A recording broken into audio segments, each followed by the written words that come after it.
Welcome, everyone. This is the first debate in the series, The Activist Museum Going Deeper for 2022, and it's the fifth in the series.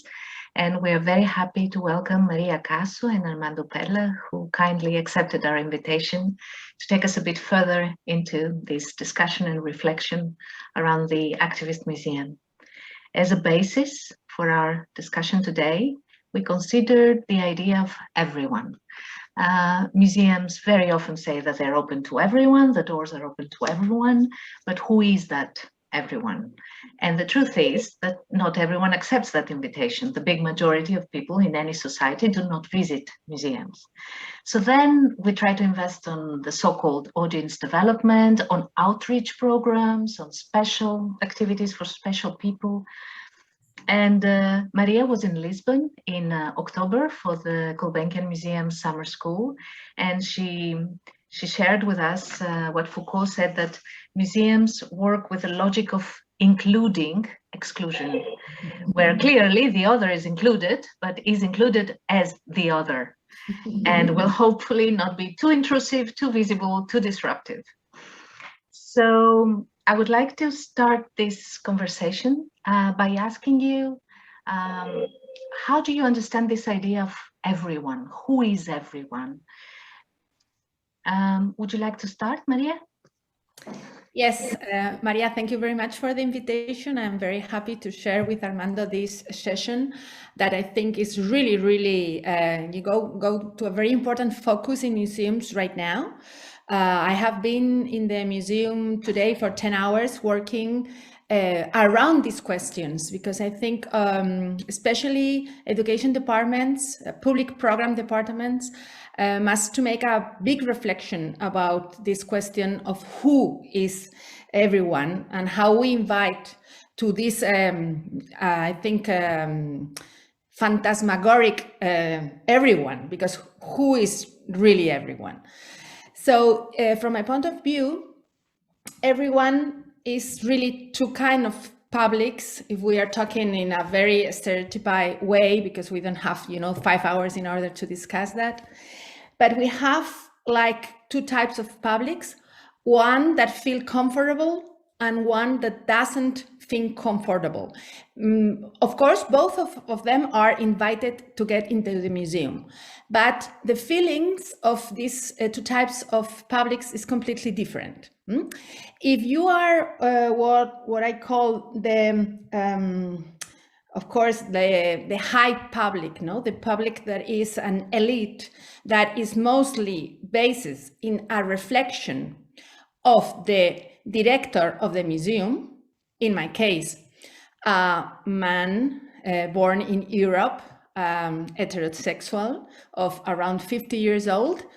Then, and you have a lot of information about art and everything, then you feel very comfortable. And then there is all these contra publics that doesn't feel comfortable when they get into the museum, because there is some kind of things around the spaces and how the things are exposed, and how the people who is in the halls looking at them make them feel that they don't feel comfortable at all, because all this environment make them feel ignorance. So this difference between feel comfortable or not is based in this idea that you have talked about, which I found. I'm going now to share my my desktop, because I want to share you that in English, in proper English. So is based in this idea of Paul B. Preciado, which he writes in this book, Exponer o Exponerse. This is the whole sentence I really want to share with you, because for me it was a really important thing to learn. The museum is a part of a network of disciplinary institutions that were created in early modernism. This process began with the expansion of colonial Europe in the 15th century and crystallized around the 19th century, with the construction of what Michel Foucault named as the total institutions archipelago. The museum is a dispositive for otherness that build identity and difference. Foucault considers these institutions as total or totalizating because he says they work through the logic of including exclusion. That doesn't mean that the other is excluded, but the other is included as the other. I really think that this last sentence put the whole point, how we can invite this kind of publics, but then we exclude them with a lot of things that we have in our museums. So I really think that this concept is really, really important, including exclusion.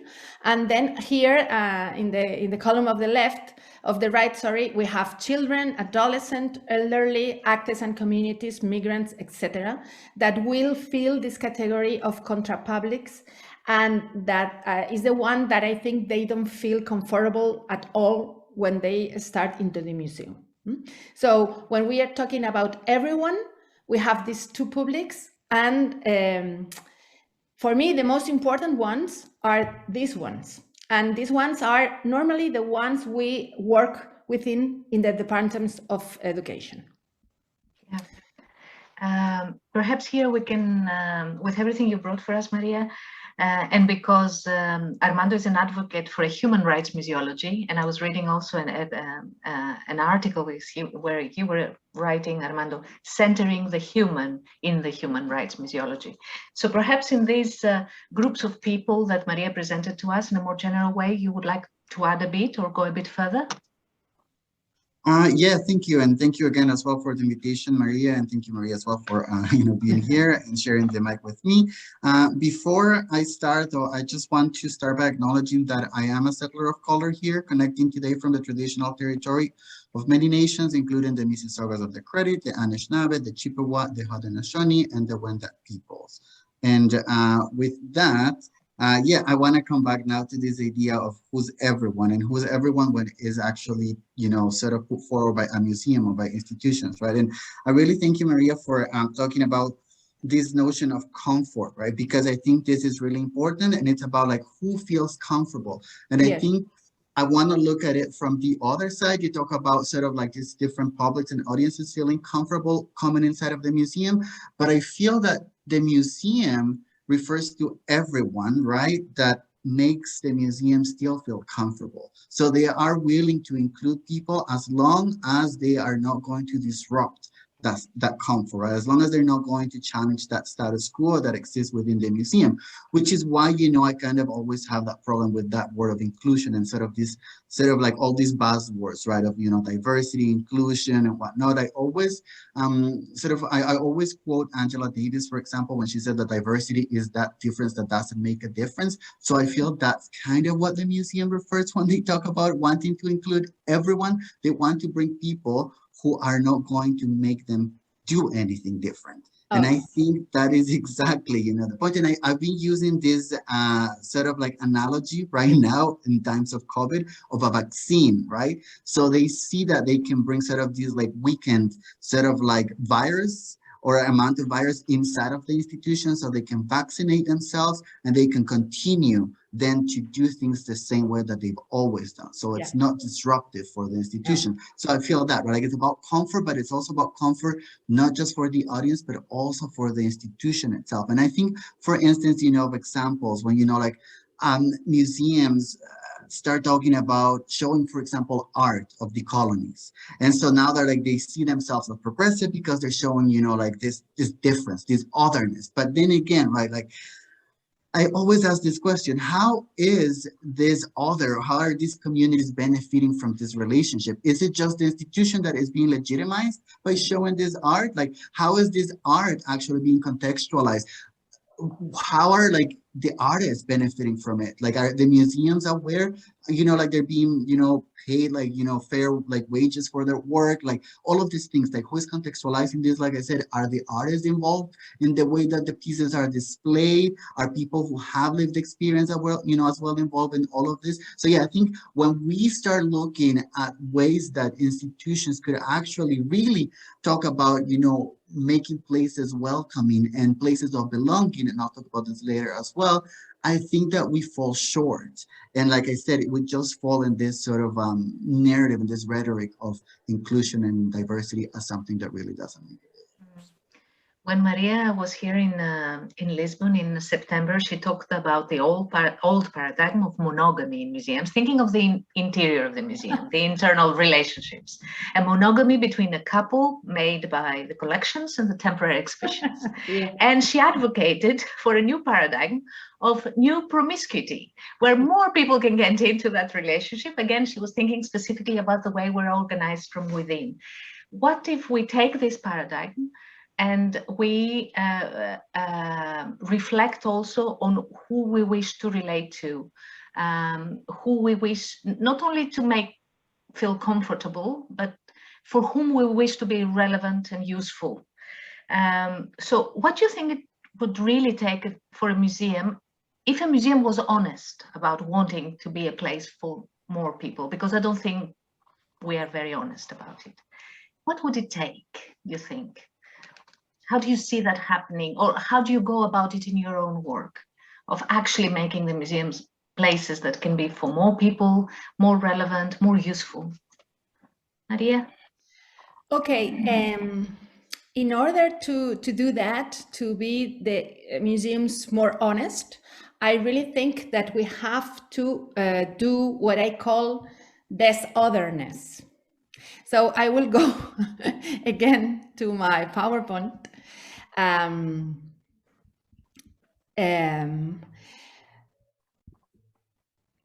Because this idea of desotherness is how we can undo this otherness that we have already done. I'm completely agree with Armando about all the things he has told us, but I really think that we have to put the point in this concept that the museum is really perverse. It's an institution that is very perverse, because we want to open these doors for all these communities that we have to invite, but we don't really like very much. And when they are inside, we want them to get out.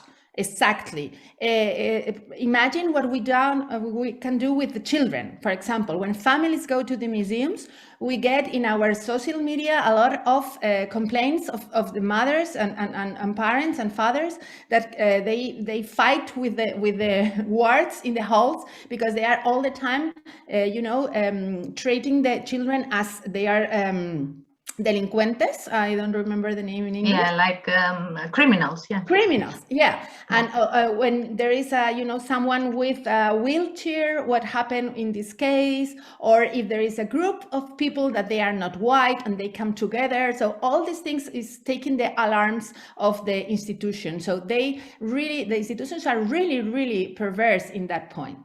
So what we have to do is to put that on the table and to talk about how can we undo this otherness. And I really think that this has been very perverse, very, very powerful in COVID times, because I hope that Armando know what I'm talking about, and all the people that are looking at us that live in a museum, that work in a museum, because it comes this concept of the affective turn. And then in COVID times, especially the first year, everybody, and especially, the directors of a lot of the museums start to write about hospitality, welcoming, blah, blah, blah, blah, blah, blah, but in a very theorist way. So what we really have to do is to put that in the practice. And that's what I think the departments of education have been doing, but not very visible. So the real thing for me is that this possibility of undoing otherness is part of these departments that they are like in the bottom of the museum, as we are. And it's really a fight again with the theories, with the curators, and of all these people that they are writing about the affective turn, but they are not really doing it in halls.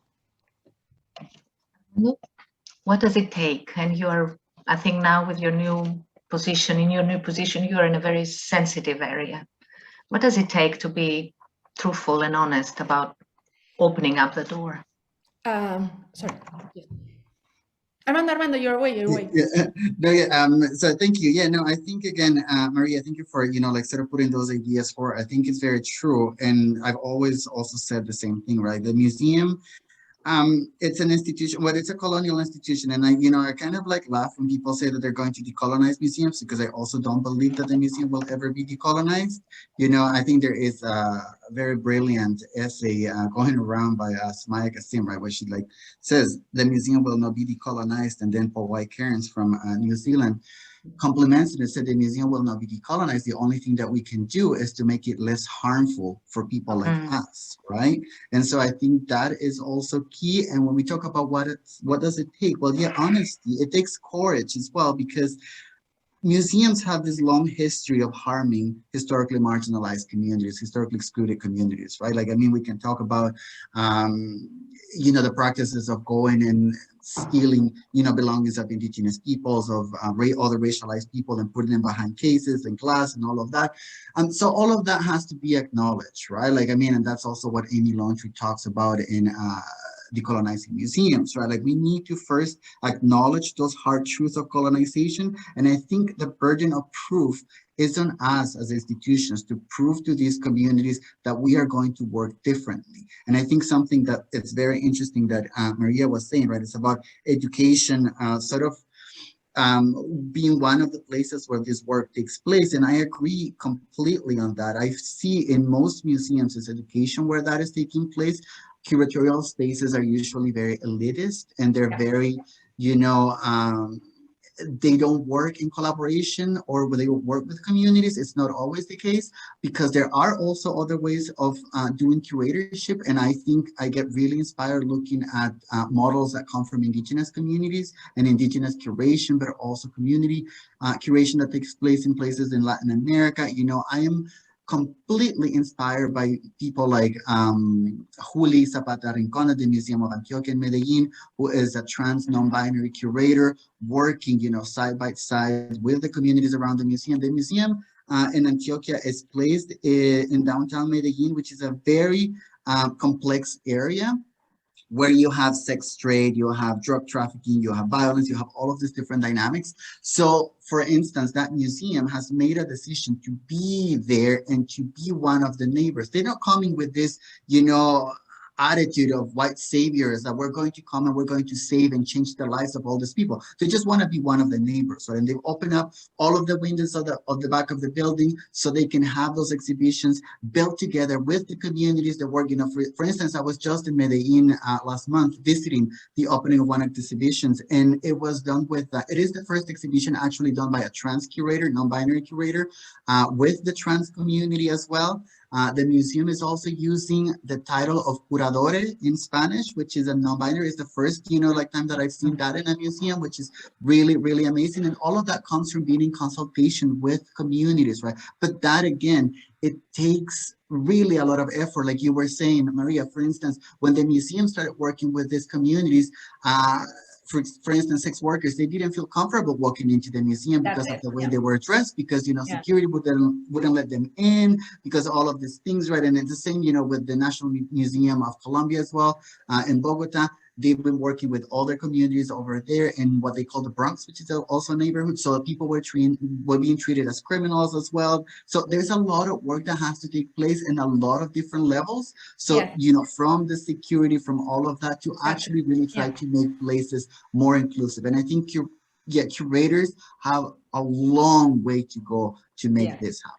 In this example you gave us, where you said that this museum has a different director, different in the sense of coming perhaps from a different background, have somebody who has a different lived experience. But how does a director like this work, first of all, with the team inside? Because sometimes the first barrier is internal. It's a team that has, it's what Maria was saying a little while ago. We are so comfortable in the way we've always done things. And we know what it is for a new member to come in the team with some fresh ideas and, but we've always done it like this. And then we think, if that person is a director, they have more power. They'll make the team, can they? What does it take for a new director, for instance, to turn things around when we're working with a team that has always been there? In my experience, and you are an outsider also. I am an outsider because I came from the university. Yep. And when I arrived there, I have to work really hard in order to change the whole things. And I've been working with this idea that you have been talking about, Maria, before. I really think I'm using this metaphor of personal relationships. So, because I think I really appreciate that Armando talks about trans movement, I want also to talk about relationship, anarchy movement, polyamor movement, and other movements that are breaking the law of monogamy. This is, of course, a metaphor, but I want to use that because I think it's really important to compare institutions. I want to think about intimacy as an institutions of ourselves. So I really want also to talk about these questions because it's related with institutions. Not it's only about curators or art. It's about around the way we love. So in the old way we love, there is monogamy, and there is these couples that they are all the time together, and we know for sure that it's something very difficult to find. And I'm sure that most of the people that we here in this moment have problems if we have couples. And there is a long debate about that. And then it comes this new paradigm of affections, that there are different ways of doing that. And I really like relationship anarchy, which is a movement that thinks about avoiding anarchy in relationships. You know, if we can make a draw about how we organize our affective life, we can make a triangle, and in the top is this couple, and then under the couple are family, friends, you know, all type of people around us. So how we can unbuild that. And this is completely exactly the same in the museums, because we have this monogamy couple in the top of the power, which is collection and temporary exhibitions, that they are really, really, you know, like the old couple. And what I am looking for, and I try to do that in my own department and in my own museum, is to work with relationship anarchy in this model of taking this couple out of the top. We don't want to kill the couple, we want the couple with us, but we want to make a distribution of power. So collection, temporary exhibition, publications, education, public programs, library, communication, the people, the wards in the halls, the cleaners, you know, all the little institutions that make these big institutions are working without this hierarchy, or at least, because to put this hierarchy out is impossible, to visibilize this hierarchy and try to work against it. And this is the thing I'm trying to do, because if you are trying to do that inside the institution, that it will go outside, and the publics will, you know, this undoing otherness, this otherness can only be built in the way of this relationship of power without hierarchy. Armando, how do you think a new director, a different director can survive in the yeah, you know, this is really interesting, and again, like I still want to like talk a little bit about like the Museum of Antioquia, because I think it's such like, and I always talk about them because, you know, to me, like they're one of those really amazing examples, and they have a really fantastic director, María del Rosario, who is, you know, a woman, very progressive and everything, but also, you know, I think like the key to the success of that institution is that the team is extremely diverse. So there is a lot of LGBTQ like presence within the team, and I like what you were just saying, Maria, about this idea of, you know, like marriage, monogamy, and all of that. So this museum has also, with their programming and with their exhibitions, have made sure that they're challenging this idea of amatonormativity, right? So like this idea that we need to really, so they bring, for instance, performance artists that are from the BDSM community. They bring artists who are, you know, from all of these communities that you would not think about, like having in a museum, but they bring them and they challenge these ideas exactly that we're talking about. So that's, a very particular case. But like now let's talk about an institution maybe with, like the traditional white, heterosexual, cisgender, religious, male director. I think there is a case, sorry to interrupt you, I think there is a case in Canada, but I can't remember which one is the museum that had its first director who was a First Nations. Oh yeah, so that was it's in Regina. Probably, yeah, that person got into a team to work with a team that was a rather traditional team in a museum, no? Well, no, because the Mackenzie Art Gallery has actually been that's doing it, the Mackenzie Art Gallery. Yeah, the Mackenzie Art Gallery, they've been doing really amazing work for years. They had like the first Indigenous chief curator in the country in 1992. So yeah, they're really. It's not new to them. Okay. Yeah, it's not new, but I'll give you the example of a museum where I work, which is the Canadian Museum for Human Rights, which had exactly that type of director, right? And so we really struggle trying to put together exhibitions, trying to like create programs that were meaningful and all of that. And the team was also quite conservative, right? So for a human rights museum, you think that this is a total contradiction, right? That is kind of how it was. And so what happened is that all of us who were sort of like outside of the colonial canon, we were struggling, we were fighting, like every exhibition that we did, everything program that we did was in spite of the institution and not because of the institution. So at the end of the day, we got tired and we exposed the museum and we talked about everything that happened. So last year, we started a whole digital mobilization campaign that was led by an Afro-Canadian queer woman as well, who was part of the museum. A lot of us joined after, and we sort of talk about everything that we had experienced.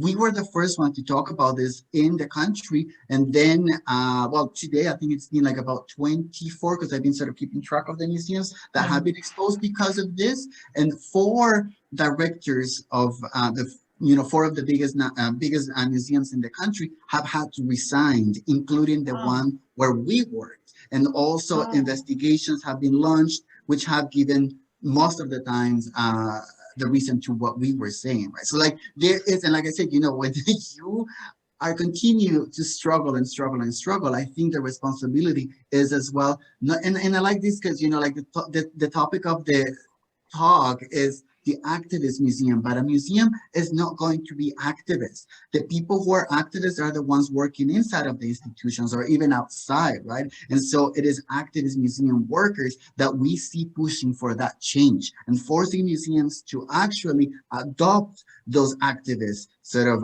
positions and attitudes, right? I would love to hear my Portuguese colleagues who are with us today on this topic in a little while when we'll open up the conversation. But maybe, Maria, you would like to comment on this and tell us a bit about how is the situation in Spain regarding the teams, diversity in the teams, inclusive spaces within the museum. Where are those diverse voices? Are they heard? Well, I have to tell that I have been working also, like Armando, a lot in Latin America, especially in Medellin and Colombia. I know very well the 2 museums you are talking about. And I really think that Colombia is such a good example because they have this thing about the peace that is really like in the heart of the country with the wars, the terrible wars that they have been, before, now, and still now. So this goal for getting a peaceful society, they really make the institutions turn it around. And especially Medellin has been one of the most interesting cities in the world about how culture make this transformation with a very, very conflictive city that becomes a really cultural city. So it's a very good example. And what I have to tell is that Spain is not in this mood. Of course not. Spain, from our colonial position, we are still using colonialism or decolonialism as this, including exclusion. Of course, all the museums are talking about that, but the real thing is the only diverse people that is working in the museums are the cleaners. And from the point of view that we don't change that, I think everything is a lie and everything is, just cosmetic. So I really think that museums in Latin America, museums in Asia, and some kind of museums, for example, more in Canada than in the United States, are really making this job, but in Europe it's very, very difficult to find it. And I don't know in Portugal exactly, but I really think that Portugal will be very similar to Spain. Yeah, I'm sure my colleagues will speak in a little while about it. As I was listening to you, I remember Elaine Hoyman-Gurion, who's somebody I really like and who really inspires me.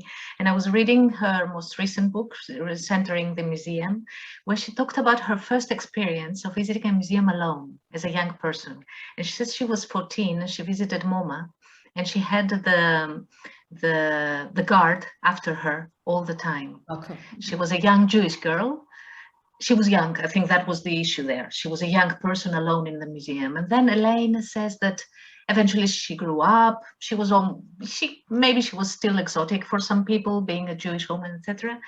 But she didn't feel that again in a museum. And then she realizes that many other people, especially her Black colleagues, they were living this again and again and again. Yeah. And Elaine is now asking for a systemic welcome in museums. And I really like this idea of making welcome systemic, part of who we are and how it is that we open those doors and to whom and how. Can we focus now a bit on narratives? Maria just brought this up, the colonial past of Spain, there's a colonial past for Portugal, and there are difficult pasts for every country, I would say. Every nation has difficult points in their past. How do you think we can work around that? This does create discomfort. There are many people comfortable with the version of the story that keeps being repeated. How do you think we can go about this in the work we develop in museums, in our everyday work? I can tell you that connected what we have talking before, what we are doing in the museum is what I call the Museum of Bonds. Is that this is the position of the education department. That's something that is really important that I have to remark, that in the education departments at the same level that curatorial places, collections, whatever, we have to take a position. We have to ask ourselves what we do the things for. I think this is the question. For me, it's more important what I do the things for, that how I'm going to do that, or what, or when, or how. It's most important what I do it for.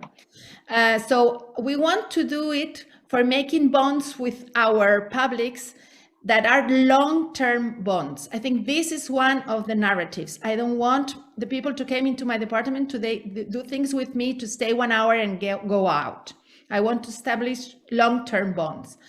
I also want to develop what I call new promiscuity, which I think is going to be loved by Armando, which is this connection with other departments of the museum. I want to, to have sex with the collections, for example, and to have, I don't know, to go to a party with, the library, to have real connections, and of course with the publics, but especially these new promiscuities inside the museums, and especially, the subaltern departments cannot have relationships with the top one. So I want to break that. And then, of course, the attempt to suppress of hierarchies. I think that's, the three things are coming together. But this is the new narratives I want to make. And this is the new narratives that we are already making. Yes. Armando, you're having a new challenge in your life, very much related to opposing narratives or complementary narratives. How do you feel you can go about this in your work? Yeah, no, and I think, this is something that I faced, I guess, throughout my career in museums, and I'll give, three brief examples of, sort of this, and I guess, the first one, of course, is, the Canadian Museum for Human Rights, and one of the main sort of, conflicted narratives in there was, the narrative that the government wanted to put forward, when we talk about the Indigenous genocide that took place here, right? And so we have, for example, the first Indigenous curator of the Human Rights Museum, Tricia Logan, who was one of the only indigenous genocide scholars in the country, putting forward this narrative and putting forward exactly like what had happened, and from like community perspective for indigenous communities, and the government, or not even the government, it was like the museum going against that because they felt the government wouldn't like those narratives, right? And so creating all of those conflicts. And so this comes, from a government that is seen as being like very progressive, as Canadian government, all of that. Then, like I moved to Sweden to also work in another project, very similar, and it's about a museum of migration and democracy, right? And it is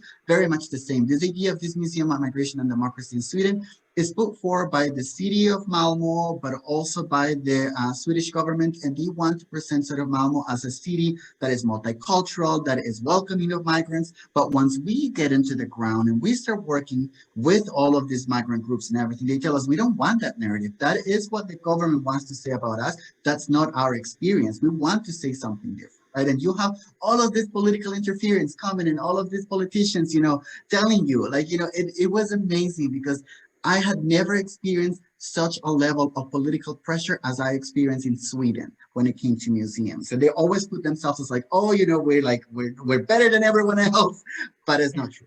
And now right now, like I'm working, the last example that I'll give briefly as well, I'm working on an exhibition for the United Nations in El Salvador, and it is about historical memory. And historical memory, for instance, in El Salvador has always been told from one, like you just said, like from one angle. It has always prioritized one narrative, and that narrative is the narrative of the armed conflict told by, men, right? Yeah. But there's so many other stories, and heterosexual men, that haven't been told. There's so many other parts. And so this exhibition, what I'm trying to do is to bring these artists who are from El Salvador, because I haven't lived in El Salvador for 22 years. So I don't have knowledge of what's happening every day and all of that. So I'm bringing all of these local voices to help me, collectively curate this exhibit and tell the stories that haven't been told before. So LGBTQ stories, stories of women, of migrants, Afro-Salvadorans, indigenous Salvadorans, to be able to put together that narrative that has been missing. And of course,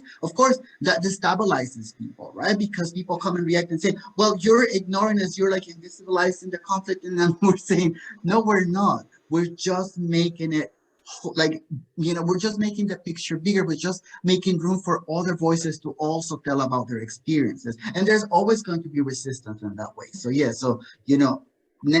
I believe that conflictive narratives and different narratives are what make exhibitions interesting, right? And the most exciting exhibitions. Yes.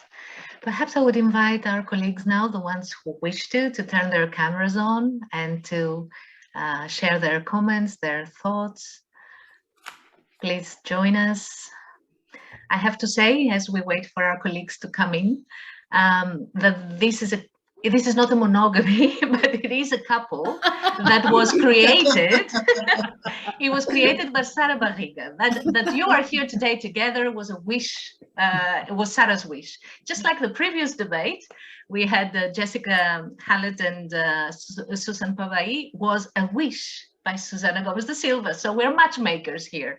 Okay. So this is to encourage also all the colleagues who are here with us today. If you have any wishes, please let us know, and we'll bring the couples together. So who would like to share their thoughts and feelings or ask our guests questions? Denise, yes, please.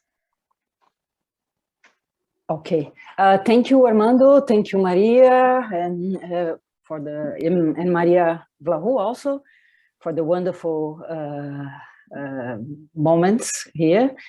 I would like to ask something to Maria Acaso. Maria, in your presentation, you quoted the wonderful text by Paul Preciado. And in this text, Preciado talks about the museums as performative apparatus. Yes. And in my experience as coordinator, of educational service at museums, I was always intrigued, and I thought it's important to think about how the educational service can also or not be part of this, shall we say, performative dynamics. Mm-hmm. So, for instance, educational services could sometimes seduce the public in a not so good way. Okay. Could you talk a little about that? How do you think that the specificity of the work of museum education departments in relation to this concept of performative apparatus? Okay, thank you, Denise. Thank you. I noticed that you have called the education department an education service. Sorry, Maybe. because here in Yes. Portugal we call that. In Brazil sometimes also. In Brazil also. I know. But I want to talk about that. Yes, because yes, if we indeed. still call ourselves as a service, there is nothing to do. So this is part of the performative, how the language can be performative. So what I really think that this is important to change the name, to call us education department, education area, whatever, and then connect that with this idea that I have been working with it a lot of my life, which is the education department. We also make cultural productions. We don't make service. Our work is a cultural production as an art piece or a curatorial work. We are different, but we are at the same level. Because what happens is when we understand ourselves as a services, we are putting them down. Artists are here, curatorial are here, and education is here. So we have to avoid this idea of service in our language. And then when the educational work is connected with this idea of cultural production, that politicals came with it, and the narrative is a contra-narrative. And I really think that if we ask ourselves what we do this guide visit for, and we try to do it from a political way, from a decolonial way, with a feminist way, then we are making this performative approach and we are really transforming the publics. Thank you very much. Thank you. Okay. Anyone else who would like to share thoughts, ask questions? If I can just say something Yes, as well Armando. about the education, I guess departments, like we call them here like programming, but to me, it is the starting point as well. Yeah. That's the door that we have to our communities, to the people who are like neighbors to museums. This is where you can start building those relations, right? And then you can start sort of deciding if you want to make exhibitions, if you want to make something else. But I think it should be the starting point for the museum work that we do. It shouldn't be the other way around, that we usually create exhibitions from the curatorial standpoint, and then the educational programming comes after, sort of to like you said, to service, right? But I think it should be the other way around. Yes. And I really completely believe, like I said, that this is the door to so many of those communities. Again, if we talked about great examples, in Latin America, for instance, as well, like the Museum of Contemporary Art, University Contemporary Art at UNAM, MUAC. It's another museum that does fantastic work, that starts with their programming area, with education area, critical, pedagogy. Like Miriam Barron is doing fantastic work with the communities around it through education. So, and then, I think if we could have really solid and strong, strengthened, educational departments, then we will be able to create stronger exhibitions that we're creating today. Yes. I want also to give an example. In the 9th Bienal of Mercosur in Brazil, that it was curated by Gabriel Pérez Barreiros. He invited Luis Kamitzer in order to make all the educational work. And then both of them turned the completely narrative of the Bienal, because they think that it was an educational Bienal that used art pieces in order to make education, instead of an art piece Bienal that makes education as a service. No? So this is also a great example at what Armando and I are talking about, that to make in the opposite way and to put education at the door. I think it's really a very good metaphor. And I want also to ask Armando, what is the name of the educational department in your museum? Programming? Yeah, programming. But can you explain a little bit about that? So there is collection, exhibitions, and programming? Well, it depends on different museums, right? Like they change, but like some of them and most of them are called programming. It depends though. If you are also in the English Canada, they're called something else. And if you are in the French Canada, they're also called something else. So in the French Canada, it's médiation, for instance. Okay. So it's Yeah. Okay. Okay. Yeah. So, yeah. But programming, yes. But programming could, in some museums, could include, and this is, I like this too, because programs can include exhibitions and education. Oh, okay. You That's can very put them interesting. at the same level. Yeah. And I think Okay. that is a nice way of doing things, but it's not all of them that do that. Okay. And can I ask you how many people work in the education programming department in your Well, museum? that depends on the museum. Like right now, I'm just starting up a new position. So I am in, this is my first week. So I'm still Oh, like, wow. Congratulations. thank you. But in the previous museums that I worked, for instance, at the Human Rights Museum, well, it is a big museum. So I think it was about, for the programming department, probably over 100 people, 100 and 100. yeah. My goodness. Wow. It is a big one. Wow. Yeah. And can I ask you that their budget is the same budget as collection and exhibitions, or is less budget?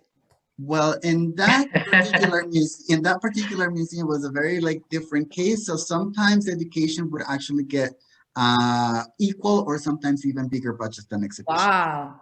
Okay, so we have to go to work to Canada. Yeah, there will Not be. everywhere, not everywhere though. But also, my point with that is that it doesn't matter that you get big budget because the department wasn't really doing the work that they should have been doing.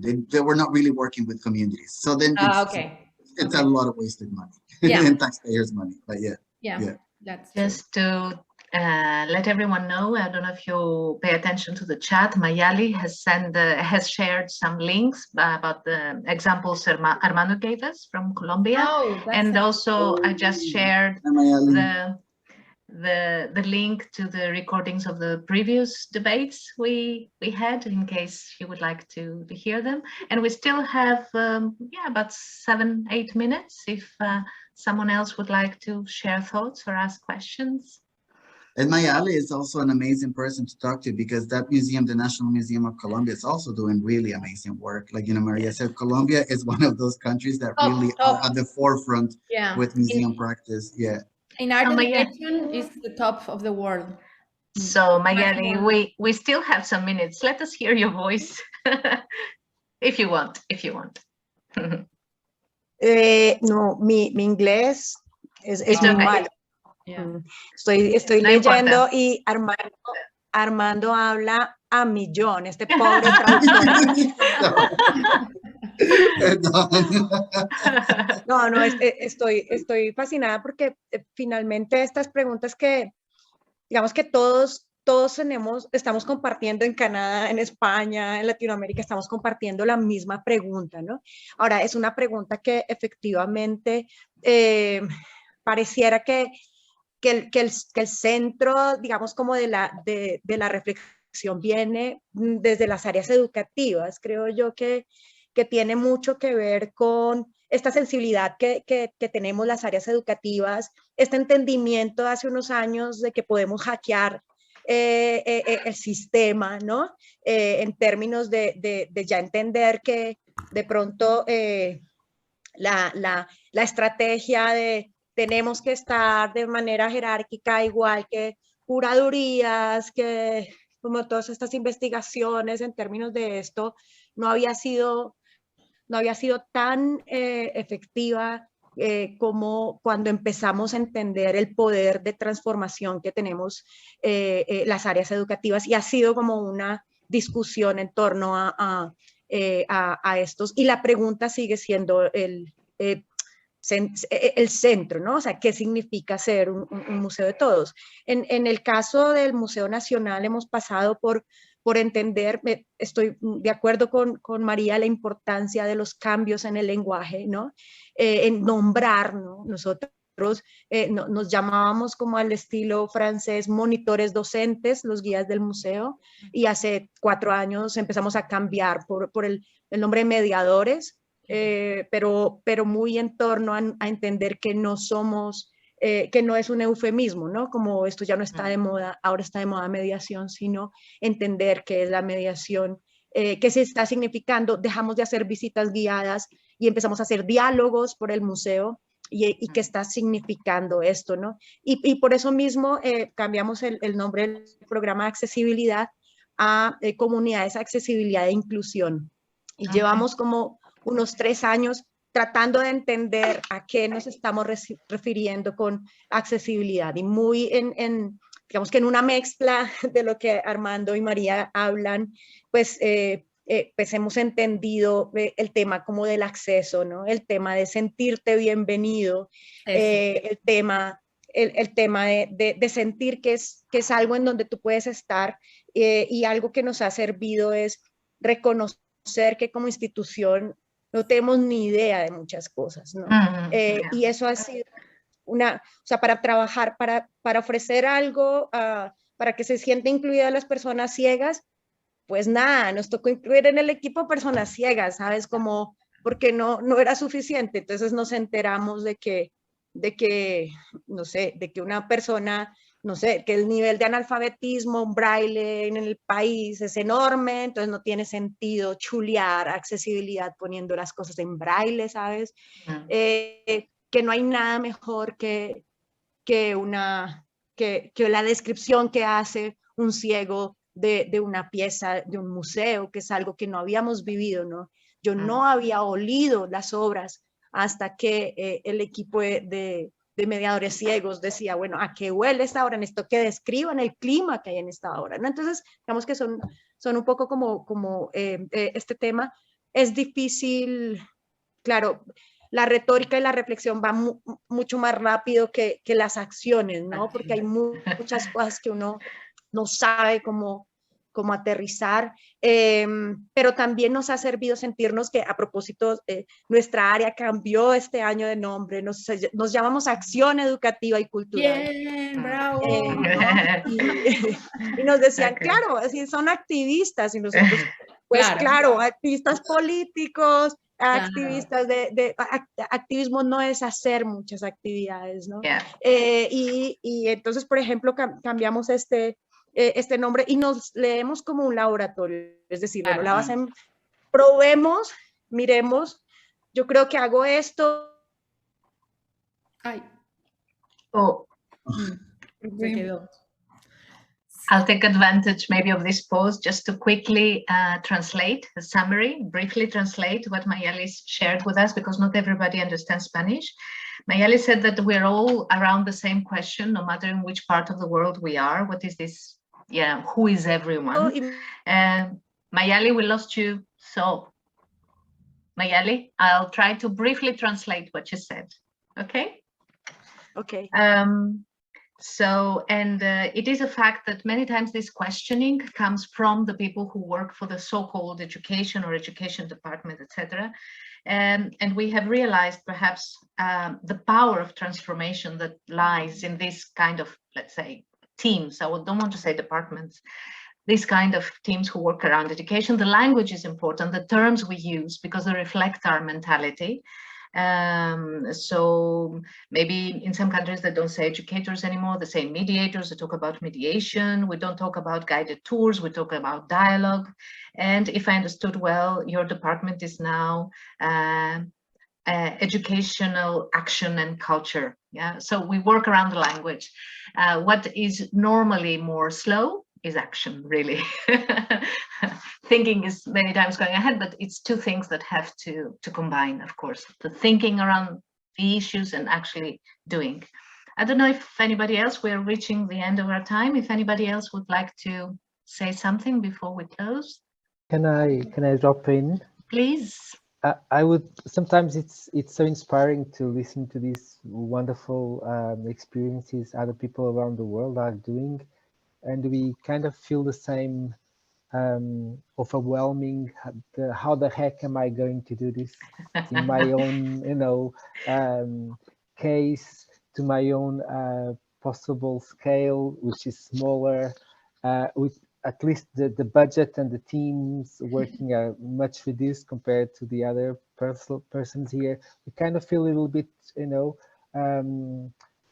trapped and overwhelmed, like the SDGs. It's so ambitious and so hard to grasp, and we don't really know where to start. And somebody gave a very good idea. I don't know who of you were talking about this. You said something like the people working in museums doing the cleaning and maintenance of museums, they are the excluded. That's those enter there to do this kind of works. Perhaps we can start by these people, by starting a dialogue with them, inviting them to come with their children, with their families, so they can see how it works during, you know, other parts of the day. It's not very hard to do this. It's just also trying to put these people out of the invisibility, you know, starting a relationship with these people. This does not cost a lot of money. They are there already. Maybe they can spare, they can go home on 1 hour or 2 later because they are going to profit from the visit with us and the dialogue we start there. So maybe it's in our own grasp. We just don't know how to, you know, how to put our hands in it. So I just wanted to share this idea that you inspired me to say this as well. So yeah, we have to put this in our own scale, and sometimes it's not very hard. We just have to give the click, right? I want to tell you, Joaquin, that it will be really radical if not only the cleaners go to the halls at the end of their work, that if in the hours of their paid work, they go to the halls. I think that will be also much more radical. Yes, I think it is. We have to do small steps, but you know, I just starting the dialogue for many museums, it's already quite radical. Just the idea of starting this dialogue. So let's take baby steps. But I agree. But maybe we you have can to push it a little further. Yes. Maybe you can give a talk to us in 6 months talking about this experience. No, I think maybe this is a very specific issue we could address in one of our next debates on the Activist Museum and being radical within, starting from within. Thank you very much. Yes, Armando. Sorry, I just want to say just one last thing as well about that as well, and particularly in relation to sort of like cleaning staff, but also security staff and all of that. I think that's also that's where I brought up like the National Museum of Colombia, because they have done really amazing work, working with their security staff, training their security staff, the same as Museum of Antioquia, because those are the first people as well that people see, right? And they're the ones giving you that welcoming, and sometimes they're the ones who like receive sort of these like orders of like, you need to keep an eye on these people or not. And so if you start working with the people who are at the door, who are the security, and you tell them what belonging in a museum means, and if they can also be part of your collections and understand what is happening and what the messaging that you're trying to give as an institution is, your place will immediately become much more inclusive. And like I said, I think National Museum of Colombia is a good example. So you should also talk about you that. Remind me now, just Maria. before we close, case here in Portugal in 2016, if I'm not mistaken, our annual conference was about content, language, and narratives. And we knew that in a regional museum here in Portugal, in the city of Évora, a label had changed and had become much more relevant, because the guard talked to the director and said, look, everybody's asking about this painting. Why? What is exactly here? So when we had the conference about these issues, we didn't invite the director, we invited the guard. The guide. And it was amazing to have a panel of all those the usual specialists, and to have the guard who had so much to say, because they were really so close to the people that were being, and they could hear the comments. They knew what the questions were. So that's, I think you're giving us ideas. I already received a wish in the chat, say we need to hear Mayali more in the next. So please, I would like to open up to everyone and remind you that if you have any wishes to see any couples here, just let us know, please. Because through you, we get to learn, we don't know everybody. And this is an opportunity to get to learn and to hear more people. Maria, may I just share something? This is about security guards. I was an intern for a while in the New Contemporary Art Museum in New York. And they had, at the time, because I know they don't do it anymore, but at the time there was this procedure for every exhibition that before it opened, we had a session with the education, the curators, all the security members and the admissions people about the exhibition. It was a whole day just working around the exhibition, making all the questions you wanted to make. And it was amazing. And then in half time, if it was 3 months, it would be after a month and a half, we would have another meeting with the security people and the admissions people, just to collect and gather all the questions that audiences are making, their opinions, and some of the objects sometimes change their places because the guard just said, nobody goes there. This is not with the right light. Nobody can read this. And for me, it was amazing because it was the first time I saw this as a whole team, you know, really being together to make an exhibition communicate better. And it was really incredible. So definitely guards and security and cleaning stuff are something to discuss more in one of our next meetings. Yes. Thank you so much, all of you. First of all, Maria and Armando, then Sarah for suggesting the pairing, the matchmaking, and thank you to all of you who were with us today for this discussion. Please pay attention to our website. You'll know of more news and initiatives in the near future. Thank you all very, very much. Thank you. Bye-bye. Bye. Thank you.